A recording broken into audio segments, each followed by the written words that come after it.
Salut tout le monde, c'est Total Foot, nouvelle vidéo réaction aujourd'hui. On rappelle qu'on avait fait en live le match entre Strasbourg et Montpellier à 15 h. Et donc on s'intéresse à la vidéo réaction de Nîmes-Saint-Etienne. Le match vient tout juste de se terminer sur une victoire stéphanoise, le deuxième succès de la saison pour les Verts qui en avaient bien besoin. Un but de Mathieu Debuchy à la 68e a permis à l'équipe de Saint-Etienne de s'imposer au stade des Costières de Nîmes. En première période, c'est pourtant les Gardois qui avaient la principale possession du ballon, avec notamment un très remuant Zinedine Ferrat qui passait souvent la défense de Saint-Etienne. Zinedine Ferrat s'est un petit peu éteint en deuxième période et c'est Saint-Etienne qui a commencé à prendre l'avantage sur le jeu nîmois, avec notamment l'entrée de William Saliba en fin de match qui a fait du bien, celle de Zedou Youssouf aussi du côté stéphanois qui a fait pas mal de bien, et Mathieu Debuchy, auteur de plusieurs sauvetages et également l'auteur du but, la 68e, qui a libéré les Verts. Les Verts qui avant ce match étaient 20e du classement avec seulement 5 points.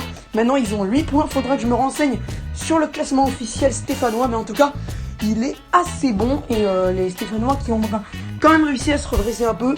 On ne sait pas si ça va suffire pour laisser Ghislain Printemps sur le banc côté forésien, mais en tout cas on va voir si peut-être qu'il va garder sa place, peut-être encore un ou deux matchs, voir si Saint-Etienne reprend vraiment du poil de la bête. Et en tout cas, du côté nîmois, on est quand même un peu déçus parce que les Nîmois étaient vraiment dominateurs en première période, avec notamment un très bon aussi Renaud Ripard que j'ai trouvé assez bon. Lamine Fomba aussi, quand il est entré, il était assez bon. Et Stoyanovski aussi. Mais franchement, les Nîmois, ils étaient très bons. Et surtout Paul Bernardoni, qui en deuxième période a assuré bien le sauvetage de ses cages, avec notamment à la 60e une magnifique parade sur une frappe stéphanoise. Donc Paul Bernardoni, un magnifique gardien pour Nîmes, mais malheureusement il a dû céder à la 68e sur le but de Mathieu Debuchy. Mais par contre, ne vous emballez pas, pour moi ce n'est pas la fin de la crise du côté stéphanois. C'était normal de gagner à Nîmes pour Saint-Etienne, en sachant que Nîmes n'est pas une mauvaise équipe, mais une équipe qui avait besoin de points.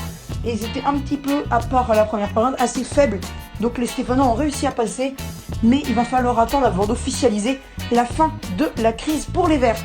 Voilà, c'était Total Foot. Si vous avez aimé ce débrief, n'hésitez pas à le commenter, à le partager, à mettre un pouce bleu et à vous abonner bien entendu en activant la cloche de notification. On va essayer d'atteindre les 50 abonnés avant la fin octobre. On a 43 pour le moment, donc n'hésitez pas à défoncer la barre des abonnements, la barre des likes, et à partager pour qu'on soit plus nombreux à défoncer ces deux barres, et à commenter pour que je puisse vous répondre et qu'on fasse un petit débat sur ce match. Voilà, c'était Total Foot. À bientôt, donc à ce soir ou demain matin plutôt, pour le débrief de Marseille-Rennes. Et sur ce, c'était Total Foot. Ciao!